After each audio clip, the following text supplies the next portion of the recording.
বর্ষার দিনে কার আর ভালো লাগে না বলো একটু ভাজাভুজি খেতে। তাই ঘরে থাকা চিকেনকে সেদ্ধ করে আমি বানিয়ে ফেলেছি চিকেন সমোসা। 2 কাপ ময়দার সাথে অল্প সামান্য লবণ আর রিফাইন অয়েল নিয়ে একটা ডো বানিয়ে নিয়েছি। 1 চামচ ঘি আর 2 চামচ কর্নফ্লাওয়ার নিয়ে একটা ব্যাটার বানিয়ে রেখে দিয়েছি। একটা কড়াই বসিয়ে দিয়ে তাতে অল্প সামান্য জিরে, পেঁয়াজ, টমেটো, কাঁচা লঙ্কা, আদা বাটা, রসুন বাটা দিয়ে নেড়ে চেড়ে মশলাটা ভাজা ভাজা হলে অল্প সামান্য লবণ দিয়ে ছাড়িয়ে নেওয়া চিকেনটা দিয়ে দিয়েছি।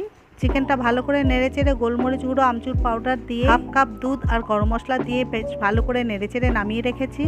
ময়দার ডো থেকে একটা লম্বা রুটি বানিয়ে নিয়ে এবার রুটির উপর কর্নফ্লাওয়ারের প্রলেপটা দিয়ে শুকনো ময়দা ছিটিয়ে দিয়ে এরকম লম্বা লম্বা স্ট্রিপ বানিয়ে নিয়েছি। একটা স্ট্রিপের উপর আর একটা স্ট্রিপ দিয়ে এরকম গোল বল বানিয়ে লম্বা একটা রুটি বানিয়ে নেব। রুটির ধারগুলো কেটে নিয়ে এরকম চৌকো শেপ নিয়ে আসবো। তারপর এক একটা স্ট্রিপের মাঝখানে চিকেনের পুর দিয়ে চারিপাশে জল লাগিয়ে কাটার সাহায্যে চারিপাশটা মুড়ে দিয়ে লাল লাল করে ফ্রাই করে নেব।